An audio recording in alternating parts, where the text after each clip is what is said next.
It is 3:30, and I would like to call the Muskegon County Full Board of Commissioners. A long time. Could I have Pastor Wally Reeves, Assembly of God, for that invocation? Would you stand for that? And remain standing for the Pledge of Allegiance.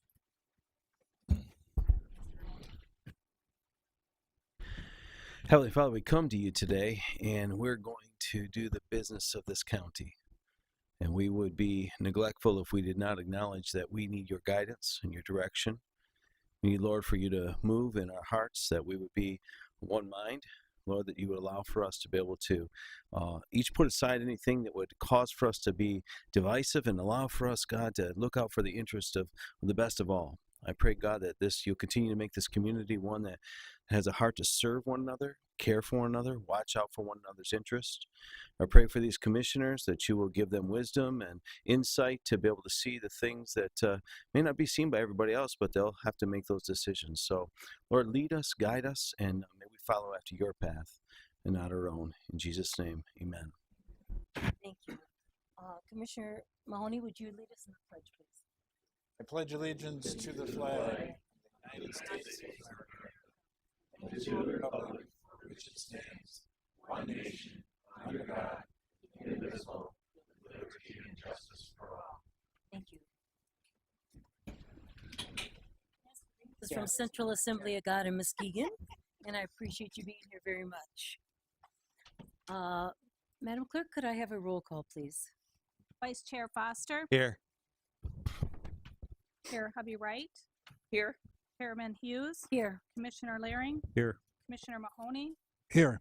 Commissioner Nash. Here. Commissioner Skolnick. Here. Commissioner Snyder. Here. Commissioner Wilkins. Here. And we have an agenda, a full board. Next on our agenda is approval of the agenda. Support. We have a motion by Commissioner Wilkins, second by Commissioner Foster. Any comments, questions, or concerns on the agenda? Seeing none, all those in favor, aye. Aye. Opposed, the same. That motion is carried. Next is the approval of the minutes for the regular and closed session from February 25th, 2020. So moved. Support. We have a motion by Commissioner Nash, second by Commissioner Foster. Are there any comments, questions, or concerns? Seeing none, all those in favor, aye. Aye. All opposed, the same. That motion is carried. Next, I would like to introduce Steve Curie, the Executive Director from the Michigan Association of Counties, and Steve has a presentation for us. I do.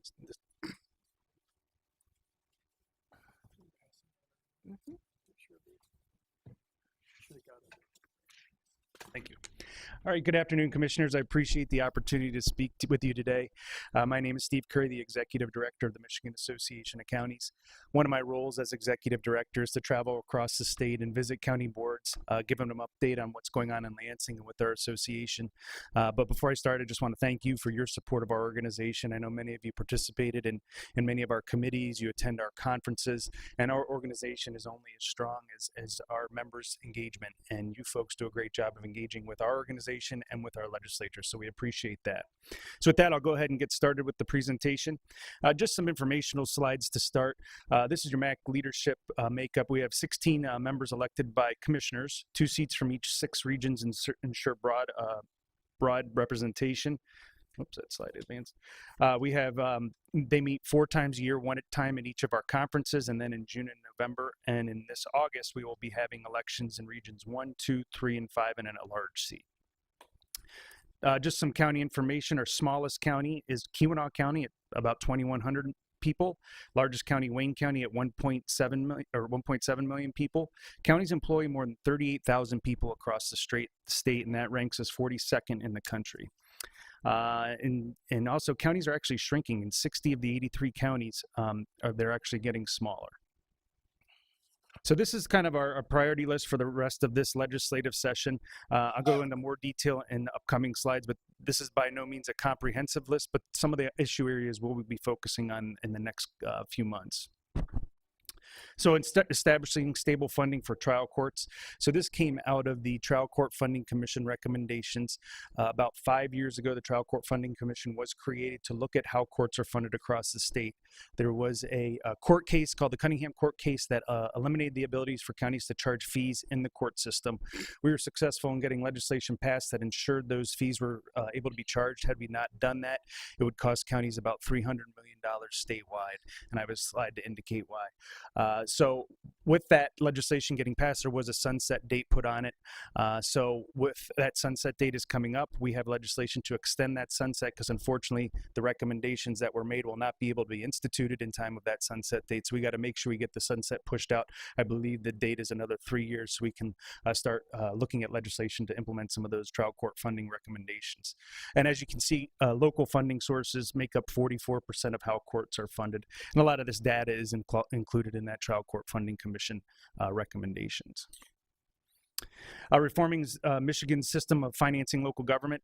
As you know, counties are primarily funded through two methods: property taxes and state revenue sharing dollars. Property taxes are capped, and state revenue sharing dollars are subject to the whims of the legislature.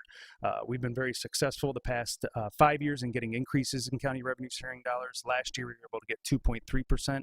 In the governor's recommendation this year, there's actually a 2.5% increase in county revenue sharing dollars. We feel fairly good that we will be able to make sure that those increases will continue. However, we'd like to find a way, and we're exploring ways of securing that into almost like a lockbox where the legislature couldn't raid those funds, and those we'd feel a little bit more comfortable with that. So that's when we talk about ensuring reforming Michigan's finance to local government. That's one of the things we're looking at. Of course, infrastructure is a big discussion, whether it be roads, bridges, pipes, PFAS. Counties are involved in various infrastructure levels in all those areas, whether it be septic systems. Of course, PFAS, like I mentioned, are becoming more and more of a problem. I read the other day that there are more contaminated PFAS locations in the state of Michigan than any other state. I think that's also because we are on the front end of testing. I think we're testing better than any other state. But we have to make sure there's funding available from the state and feds to clean up those sites or mitigate those sites or whatever the case may be.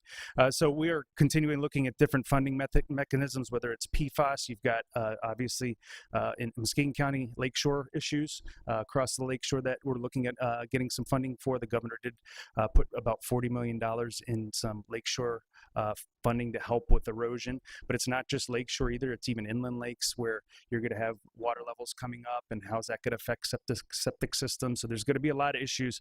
We are staying close to that, and please, hopefully you're getting our weekly updates where we do touch on some of those topics. If we talk more about roads, of course, the governor has bonded for about $3.5 billion in road funding dollars. However, that money only goes to state roads, and only MDOT roads that money goes to. So if we're talking about local roads, well, what's the fix? So there was a local gas tax option and local registration fee bills introduced. So this would allow a county board to instill a local gas tax or local registration fees. However, there's not much traction on those, and to be honest, our association didn't feel very comfortable with those. We do like local control. It was local control, but it felt like it was passing down on the locals, something that the state should be taking care of. Since then, last week, the House has introduced a series of bills that would eliminate the sales tax on gasoline and put the gas tax to make up that difference. So essentially replacing the sales tax with the gas tax. So everything you pay at the pump would go towards roads, which isn't the case right now. And with that, they would change the distribution where MDOT would get none of that money. 60% would go to counties and 40% would go to cities and villages, so city and village owned roads. We feel a little better about that. However, when you start taking away sales tax, it puts differing pressures on the general fund, right? So there's constitutional revenue sharing in there. There's school aid funding that comes out of there. And the legislature did put in legislation to backfill the school aid fund.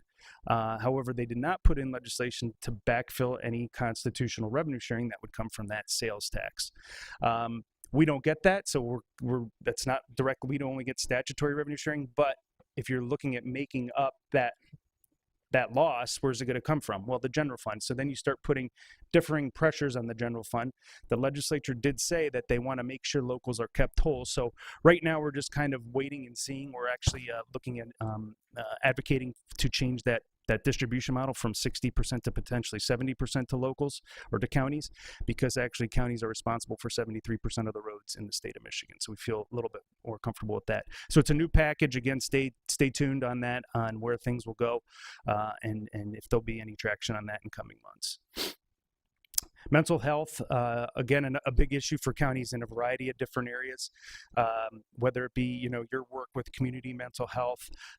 Obviously, law enforcement has a lot of interaction with mental health issues, whether it be on the road in their jails.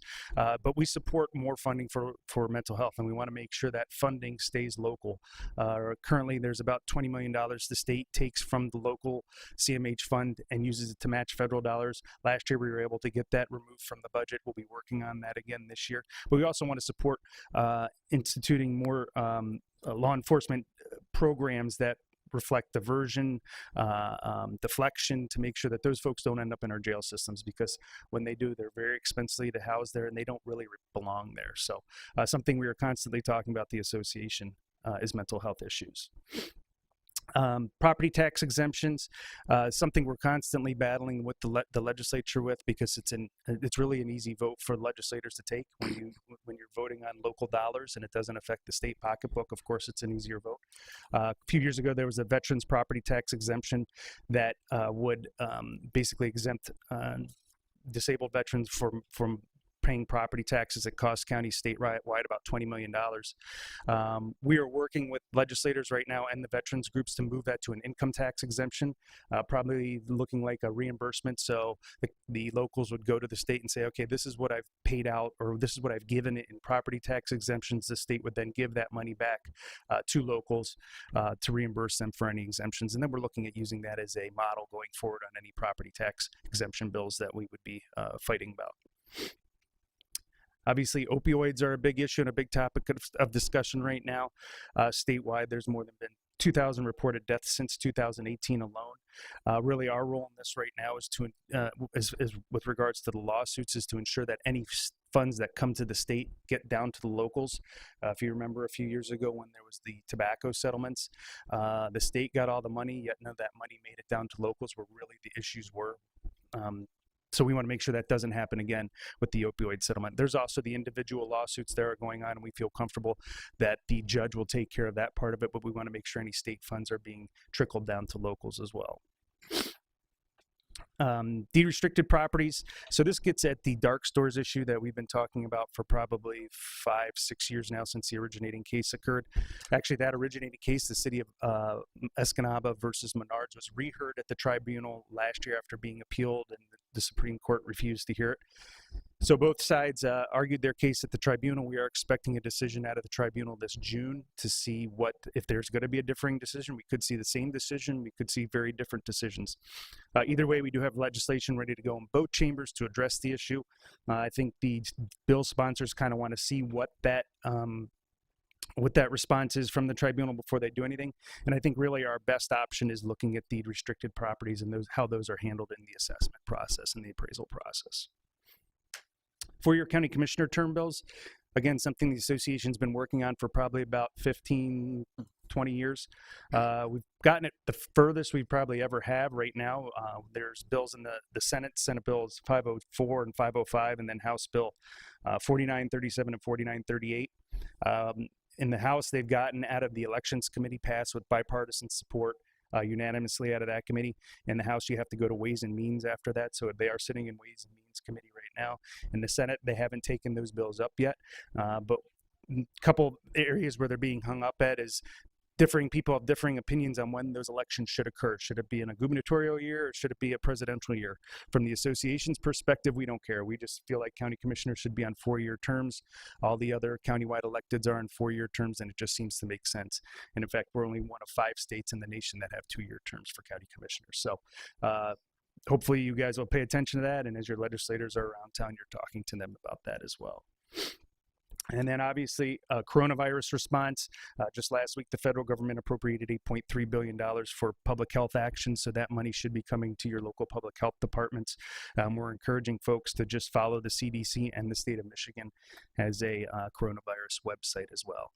From the association's perspective, we have an upcoming conference. We're staying close to the situation. We've made no decision on our conference yet, but we will be seeing where things go and hopefully not having to cancel it. We're not in a panic mode. We're just in a kind of wait and see mode right now, and hopefully things settle down. We do have our policy committees, and many of you have participated in the past with our policy committees. We'd love to have you participate. This is when they meet. You don't have to be there in person. You can call in or video conference in, whatever you feel comfortable with. This is where our platforms are made, and we use those platforms as guiding rules for our lobbying staff when we're looking at legislation and working with the legislature. We do have a newer website that we're hoping people will use a little more.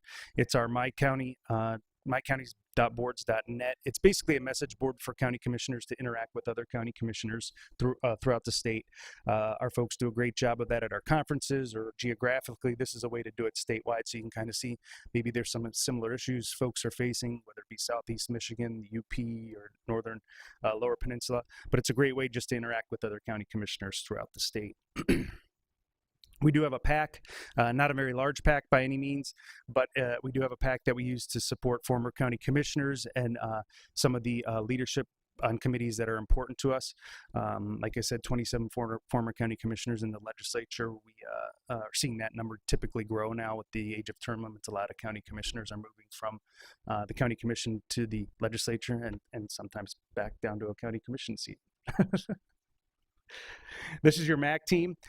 Dina Bosworth's our Director of Government Affairs. She's been with the association for about 10 years. She handles our finance, tax, some transportation issues. Megan Kite handles health and human services and judiciary issues. And Michael Ruddock does our environmental, and also he kind of clerks all our committees as well. So like I mentioned, our upcoming legislative conference will be April 15th through 17 in Lansing. Our annual conference will be August 16 through 19 in Kalamazoo. We also provide other programs through our association. We use these programs to help counties, a lot of times smaller counties, with some of the work that is done at the county level. It saves them money. We also use it, some of the revenue we generate from these sponsored programs to offset dues and some of the costs at the association. So we encourage you to look into those. If you have any questions, feel free to reach out. And then this is our communication suite of items. We have Facebook, Twitter, we do a podcast, we have Instagram. Hopefully you're getting our weekly updates. We do a newsletter every other month. Hopefully you're getting that as well. We try to bombard you with as much information as possible without overwhelming you, but we want to make sure you get it in a variety of ways so you have it, and when you need it, you can get access to it. So with that, I'll be happy to answer any questions. Anybody have any questions for Steve? Marcia?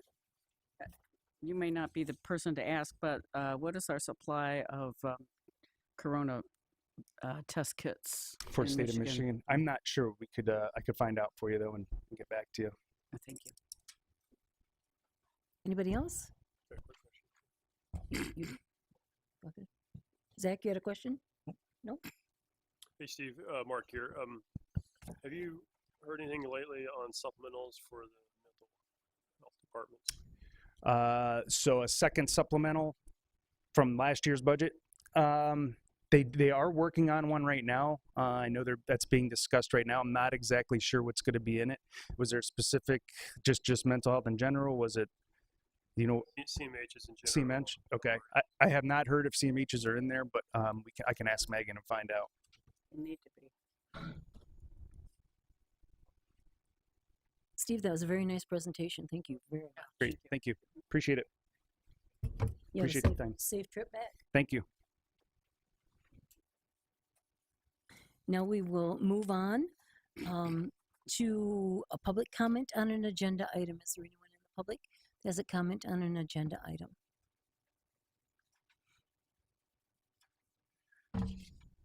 Please limit your comments to 2 minutes and state your name and address before you begin. Ender 1391 West Laketon Avenue, and I'm commenting on the Nugent Sand Project, of which I know probably 8 of you are going to vote in favor of it. I am concerned about it as of yet. When you say there's no public tax dollars involved in this, I don't think that's a complete truth, because grants are the public money. That money might go to the state, but we the people pay it. And then we advocate to have it come back to our county. So this is tax dollar money. And when you say 40% is proposed, it's a proposed local match. So that's not a promise. And some of it's coming from from Nugent itself, but the rest of it, fundraisers, etc., and the remainder of the campaign funds by acquisition in 2021. And from whom is this acquisition going to be obtained? Is it eventually going to come to us, the taxpayers, through millages, assessments?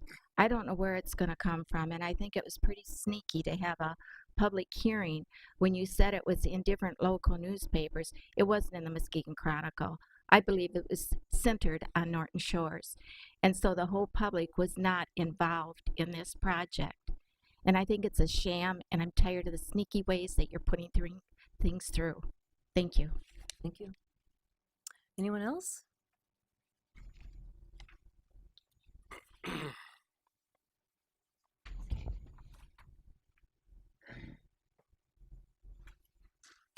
My name is Jan Ulrich. I live at 2045 Addison Street in Muskegon. My comment also is about the Nugent Sand Project. Having lived out on Winnetasca for several years, and the last years that we were there, that property was becoming so contaminated that the people that had well water there were unable to drink it. It got to the point where they were unable to bathe with it until finally Nugent spent the money and put them on the water system. So anyway, my biggest thing is I'm really kind of excited about this whole project. I think it's a beautiful spot. It sounds like a great plan if we don't get stuck with a lot of things. Number one, that water in those beautiful little lakes and in that sand may still have contamination. And rather than go ahead and not even investigate it and be stuck with cleaning it up as the county, it should be taken care of by Nugent before the property is purchased. It should be really looked into. And another question I have is, I don't know if it's just round because they've dug so deeply that they made the little lakes in there, because they weren't always there, of course. But it was when they started going closer to Winnetasca Road that the actual contamination to the water, the well water in those homes, that's when it got bad. So, somehow, and everybody asked, well, what were they using chemical for? I was always told that they used, when they got to that point, that they were using some type of a chemical to almost liquefy the sand, which sounds really... Thank you very much. Your time is up. We appreciate your comments. Thank you very much. You're welcome. Anyone else? Seeing none, we will move on to communication. You can see there is communication. Oh, okay. Sorry, I came in a little late for this. My name's Bonnie Bokitz. I've been raised in Muskegon County my whole life and live right now in Fruitport. I am very, very shocked that there is no bus service in Lakeside. I love Lakeside. I think it's a wonderful place, but there's lots of businesses down there on Lakeshore Drive, including Cole's Bakery. And if anybody from Lakeside wanted to get a job and couldn't handle walking, they have no way to get to work. They have no way to get to the doctor's offices down on Lakeshore Drive. They have no way to go shopping without having any bus service out there. Another thing is that I noticed this last weekend that I followed the bus, that in Glenside, McGrath Park is an awesome park all year long for family and kids, and it keeps the active going, positive in this area. But there's no way to get the kids there or to get families there because there's not bus services that goes there. Also thinking about the fact that if you went through Lakeside and if you came down Lakeshore Drive and you went up Lincoln Avenue, you would come to Sherman. And Sherman and Lincoln, right in that area, there is a trailer home park. And there are people there that don't have a lot of money that would probably be using the bus service, but it seems like the bus service isn't to try to find places to give money.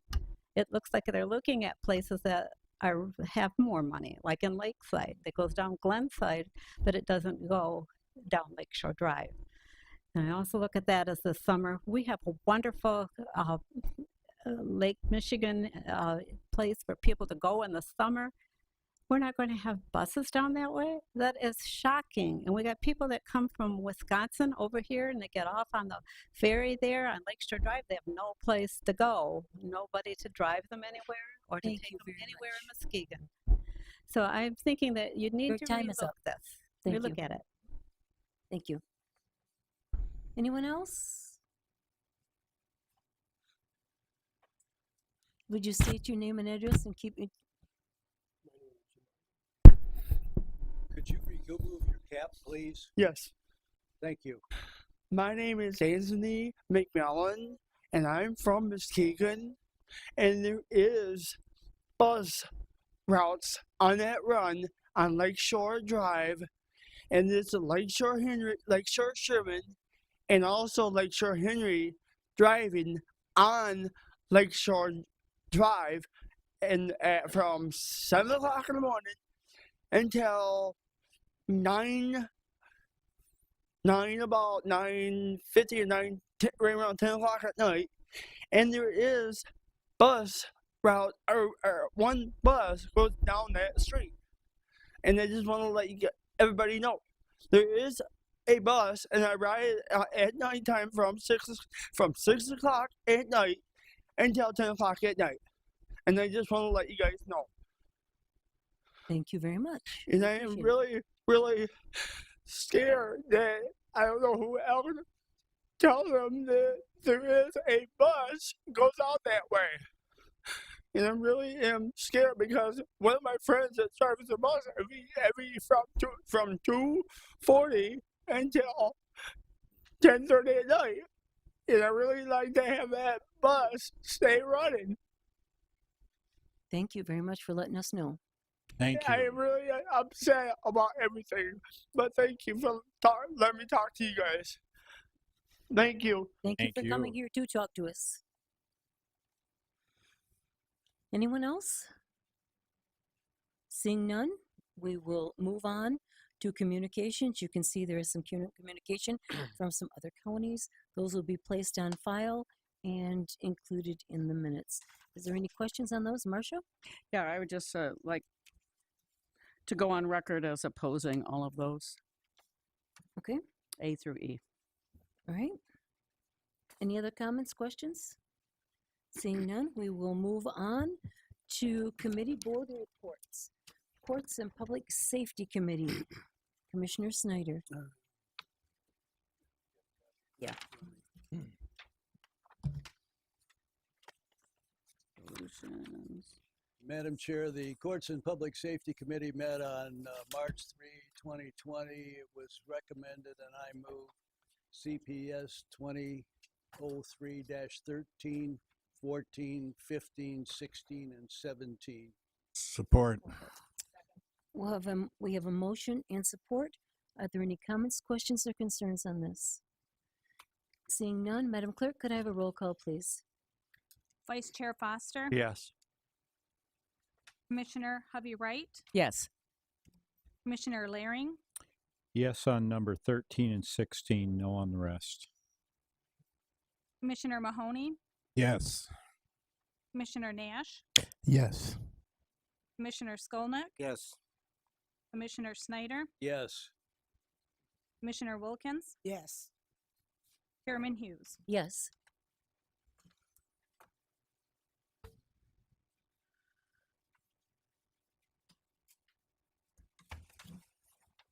We have 9 yes on 14, 15, 17, 8 yes on 13 and 16, and 1 no on 13 and 16. Thank you very much. That motion carries. That completes the report. Thank you, Commissioner Snyder. Next on the agenda is the Public Services Committee, and that was canceled on March 3rd due to lack of action items. So we will move to the Ways and Means Committee. Commissioner Skolnick. Thank you, Madam Chair. The Ways and Means Committee met on March 3rd, 2020. It was recommended and I moved, but before I go ahead with that, one of the motions, WM 20/03-27, the motion was amended to reflect the resolution. You all received that. Basically, it's the same except we're increasing the contribution from 25 to 40%, the local match. It should enhance the grant application. I should mention that this is not a done deal. Even if we get it, we don't have to move ahead with it, but we do have to apply for it now. So, starting over, so I need a motion to amend the motion. So moved. Support. We have a motion that's been supported. Are there any questions on it? You should have all the documentation. If there's no questions, we'll vote. All those in favor say aye. Aye. Opposed? Aye. That motion passes. So, the Ways and Means Committee met on March 3rd, 2020. It was recommended, and I move WM 20/03-22, 23, 24, 25, 26, 27, 28, and 28A. Second. We have a motion by Commissioner Skolnick, second by Commissioner Snyder. Is there any comments, questions, or concerns? I'm sure I have one comment. So this is, obviously I'm opposed to the Nugent Sand property, but this particularly kind of is the idea that if you build it, they'll come, but this is, we can't build it. And if somebody else will pay for it, we'll buy it, but we still can't build it because we can't afford it. So that's the only comment I have about this. Thank you very much. Seeing no more comments, Madam Clerk, roll call, please. Commissioner Heavy Wright, Yes. On all. Commissioner Laring, Okay, I'm going to split this up on you again. Yes on 25, 26, 28, and 28A. No on the rest.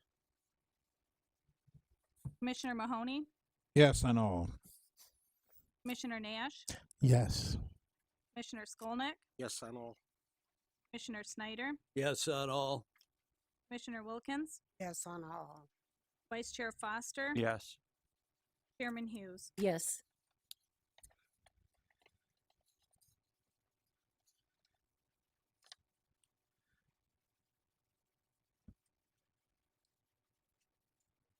We have 9 yes on 25, 26, 28, 28A. We have 8 yes on 22, 23, 24, 27, and 1 no on 25, 26, 28, and 28A. And that motion carries. That completes my report, Madam Chair. Thank you, Commissioner Skolnick. Now we will move on to Chairman's report and committee liaisons. Are there any committee liaisons that have a report or would like to tell us something that happened at their meeting? Well, Yes. I have one. I serve as vice chair of the Muskegon Area District Library Board. I don't know if everybody received, I assume he did, but maybe not, invitations to the openings of the Storyville projects and 3 of the branches. 3 of those are open, Norton Shores, Muskegon Heights, and Montague.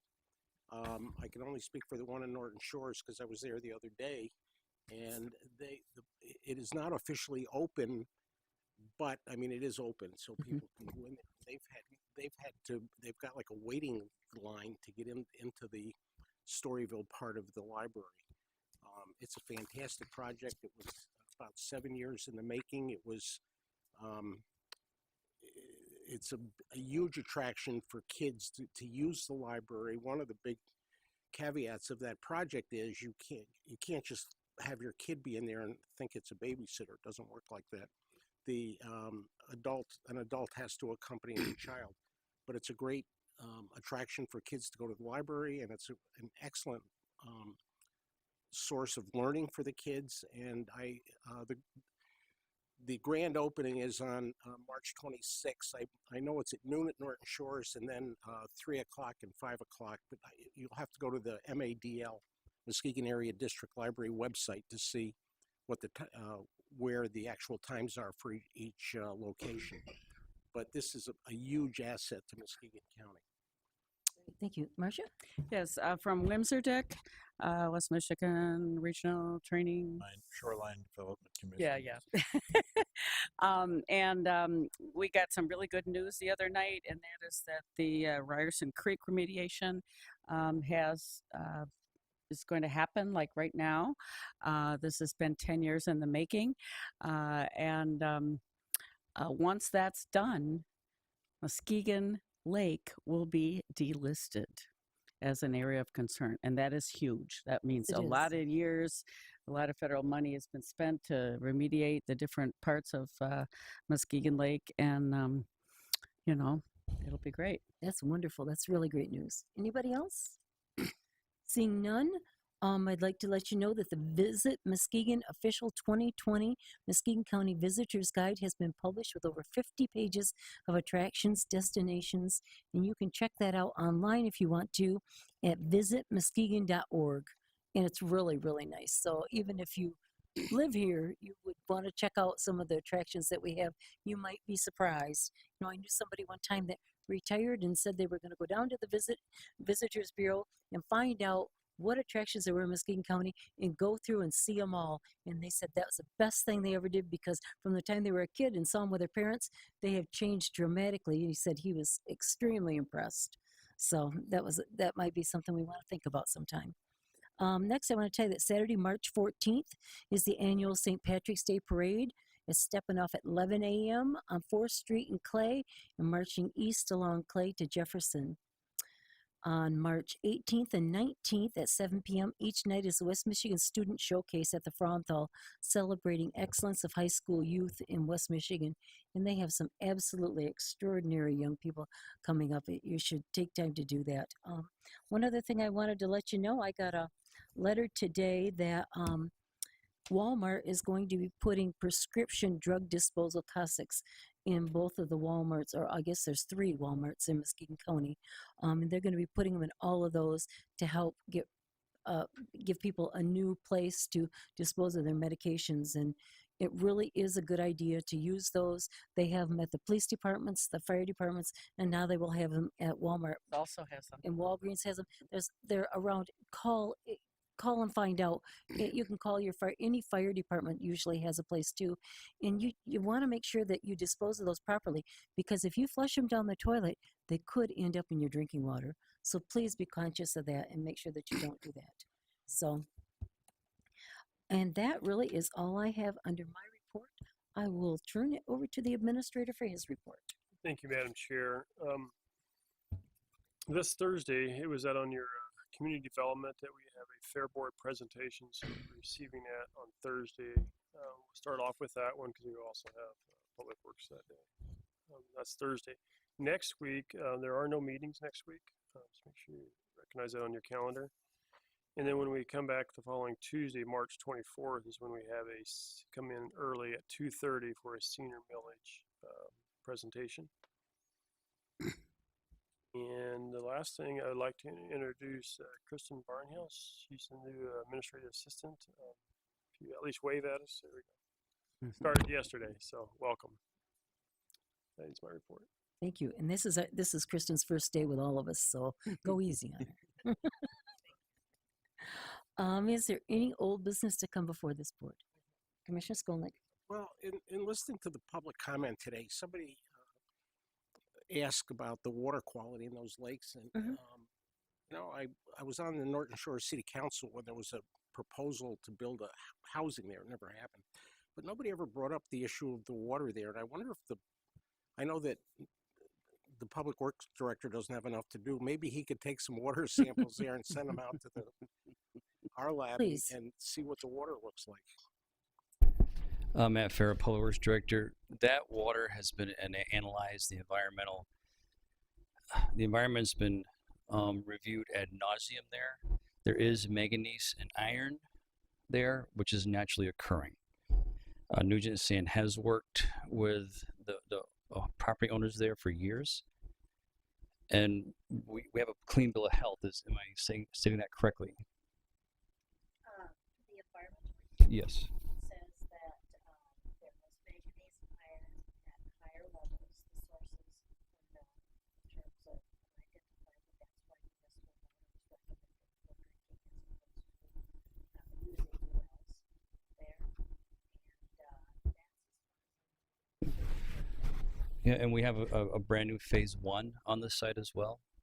So the environmental conditions there have been looked over, looked at, studied for years. Thank you. Did I answer your question? You did. Okay. It just occurred to me that maybe it's bad.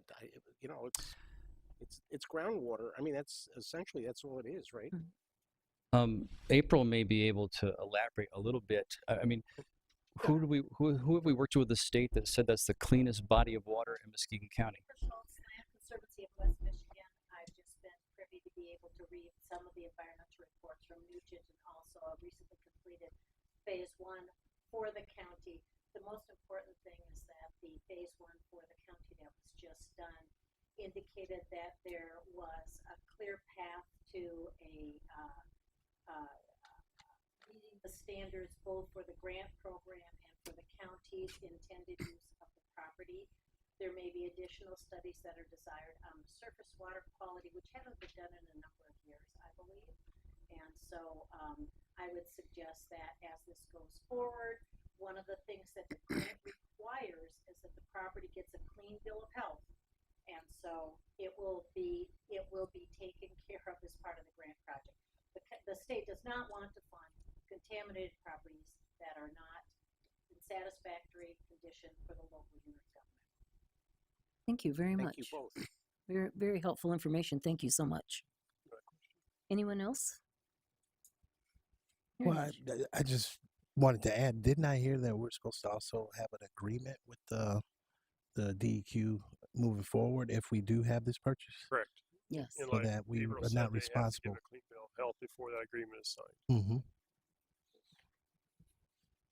All right. Any new business to come before this committee? Seeing none, is there any more public comment? Yes.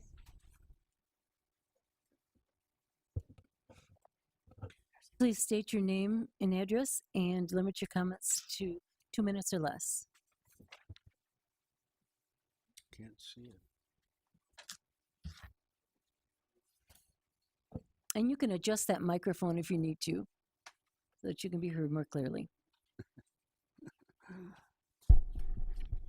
I'm Dharma Cantor from 1898 Orshel Road. You can see me, right? Mhm. Because I've been here a lot to say things that I think are important, and nobody ever calls me back or says, hey, let's talk more about that. I wouldn't come because this is fun. I come because I think it's urgent. And what I want to talk to you about is institutionalized discrimination. I know you've all had trainings about that, but what that means is that you use your decision making to unfairly advantage a group of people, or conversely, to harm a group of people. And for example, on the bus proposal, there is no access to Pierre Marquette Park. What is that? Isn't Pierre Marquette Park the jewel? Why would we not take people to Pierre Marquette Park? The assumption that people have alternative options, alternatives to using the bus, just indicates that you do not know what poverty is. People don't have options. This is fundamental to how they are going to live. You want them all to go to work? You want them all to be self-sufficient? Well, you can't stop the bus. The bus is how they can achieve those goals that you want and they want. And Title VI prohibits discrimination to a specific minority group. So I just want you to think about that, and I'd like to talk more about to somebody about that.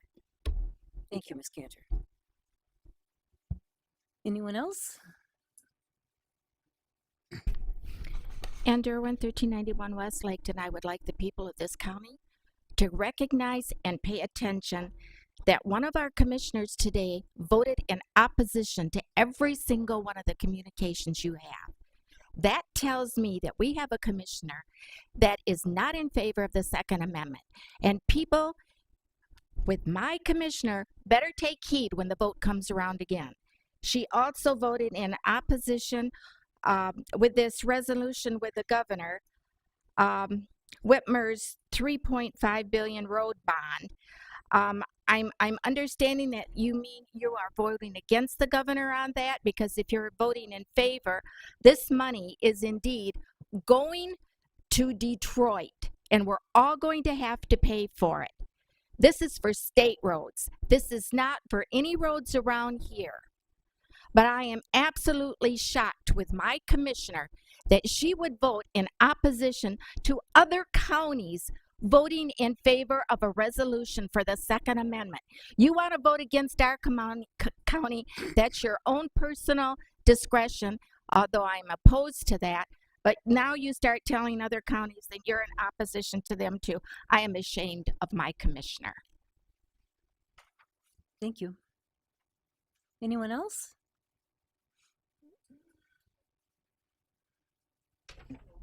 Go ahead. My name is Anthony McMillan, and I would like to keep one of the Beck and Sanfords running on Friday. And there's maybe at least few people living on Peck and Sanford, and I would like to have those buses running at all. But if you guys can't, I understand. But we have to have those Lakeshore and one of the Beck and Sanfords running on Saturday. I just want to let you guys know, because when I went to the meeting when last time I was speaking out for everybody, and I needed these buses to keep on. I know I want both of the Beck and Sanford running from I think from 5 o'clock until 10 o'clock until 5 or 6 o'clock at night. But I just wanted to let you guys know. Thank you very much. Thank you. Thank you for listening to what I have to say. Thank you for coming. Thank you so very much. Next. Good afternoon, Commissioners. Michael Howeisen, 903 Turner Avenue, Muskegon, Michigan. I wanted to address, you guys went out to Pioneer Park and did a tour on the showers. How'd that come out? And you, Madam Chair, at the last meeting when that was being discussed, mentioned that the fees that come in are covering the maintenance. Well, if that's true, then how come these showers need to be rebuilt?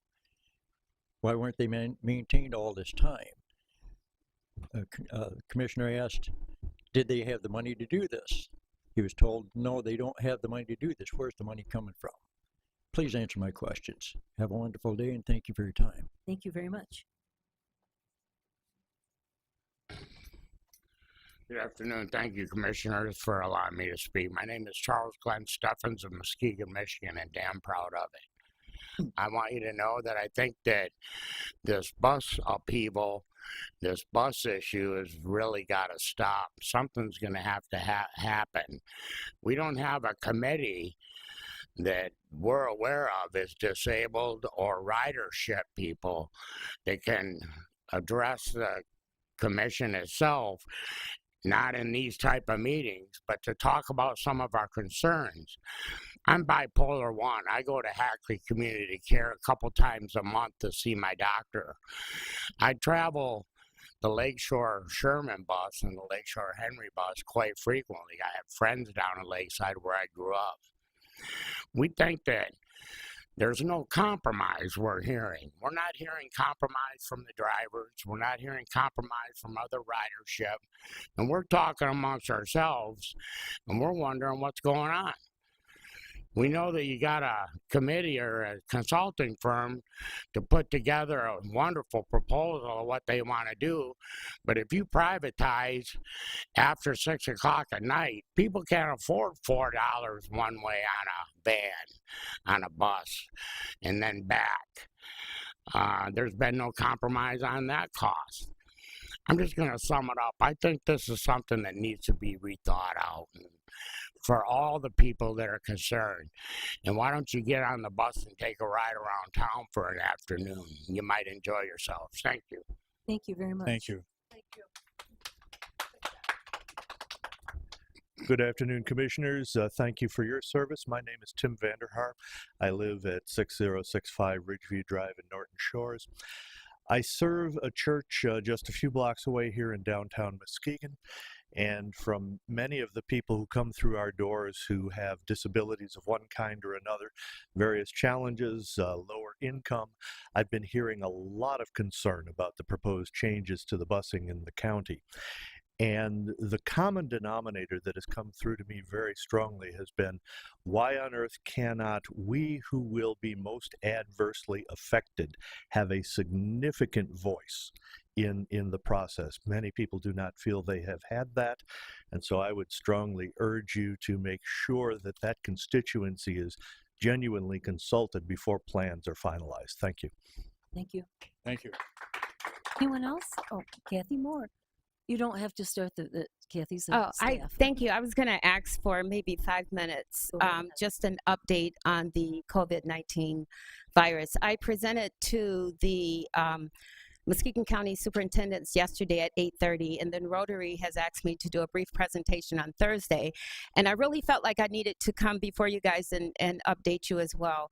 I'm wondering if, as long as we have this crisis, if we could have sort of a standing agenda, because I never know where on the agenda I could do this, but maybe a standing spot where I could just come and update you, even if there is nothing to update. I could just report that there is nothing to update.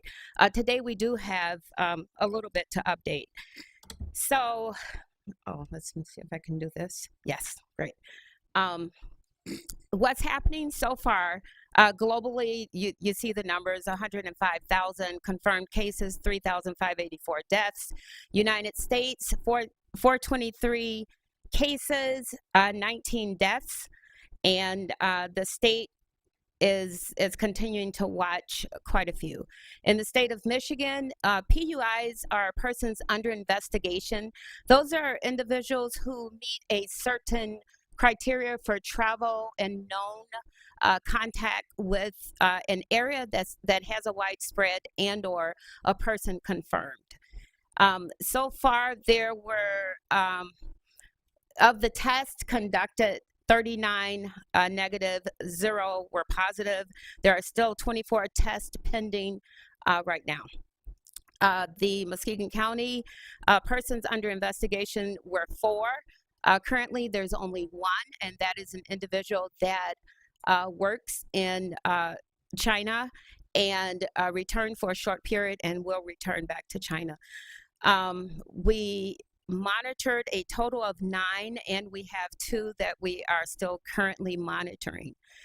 This weekend, I got a call that an individual presented herself at an urgent care center and requested to be tested. She had been in Seattle, and she felt that she was exhibiting some of the symptoms.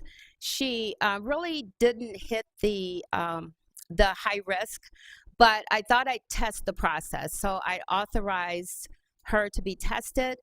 2 hours later, I got a call from the state lab, and that individual was negative. So the process of testing does work. In response to your question, Commissioner Hovey-Wright, the last update is that hospital labs use their own supplies to collect specimens and don't necessarily need the kits. But the last report that the state of Michigan lab gave us is that they have 300 kits on hand, which is not a lot.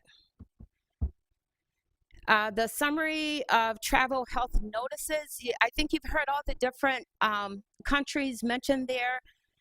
China and Iran are level 3s, meaning at level 3s with restrictions. So Public Health Muskegon County, we receive individual notification, and those individuals are considered persons of interest, and we monitor them. Italy and South Korea, they are level 3, but there is no restriction.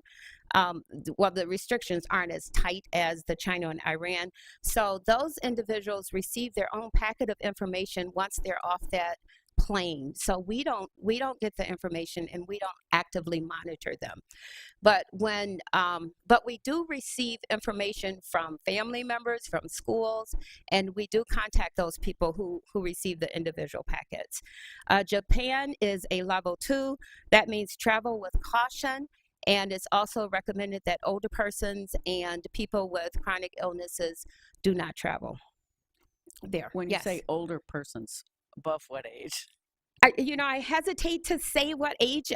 They really didn't say, but the prevalence of the virus is among older people. Oh, I'm sorry. We appreciate you not saying I want to know. Yeah, if it was my son, he'd say anybody 15 and up. So I think what's important to know that currently there is no vaccine for the COVID-19 virus. The best way to prevent infection is to avoid exposure, being exposed. Take everyday precautions like washing your hands often. Face mask, because there is a limited supply. It's recommended that healthy people not wear the face mask. The people who are sick, it's recommended that they wear them to avoid spreading it further. The really quick how to protect yourself and others: stay home if you're sick, wash your hands often, cover your coughs and sneezes. CDC updated the testing, allowing the local physicians and clinicians to use their judgment if they're going to test, if they need to test. We ask that they check for other viruses first, like influenza, regular pneumonia, but after they've canceled those out, definitely test for the COVID-19 virus. MDHHS, just until recently, was the only lab that could do the testing. Now other labs have been given permission to proceed with commercial testing. These are just some of the really quick advice that I'm passing out to places. Keeping the workplace safe. That's for employers to give to their employees. The school safe, a similar message, but a little bit different. Keeping the home safe, as well as commercial establishments safe. At this time, we are watching, or I'm watching the contiguous states and the prevalence there, as well as the contiguous counties to Muskegon County. So far, there is 0 positive coronavirus that we are aware of in the state of Michigan. That is it. That's my quick update. So is there any questions? Commissioner Nash. I was just wondering, because I noticed that this spread is getting around, and we talk about, hygiene and washing, but I think about the amount of people that go to different restaurants and deal with, so much, it's a gathering place, but it's also food distribution, a lot of different things like that. Are they noticing any kind of trend on how these are being spread in any kind of way? They are not. So coronavirus sort of follows the flu virus, as well as even the cold virus, where the germs stay live on hard surfaces. So, it's just advised that you don't touch a lot of surfaces that other people are touching. But if you do, wash your hands. If you can't wash your hands, don't touch your nose and mouth and eyes, actually.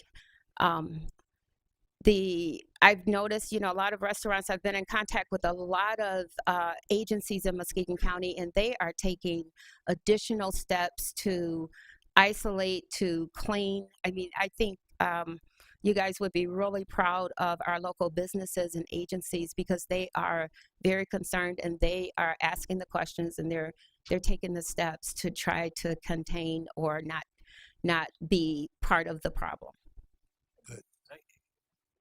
Yeah, Kathy, these test kits.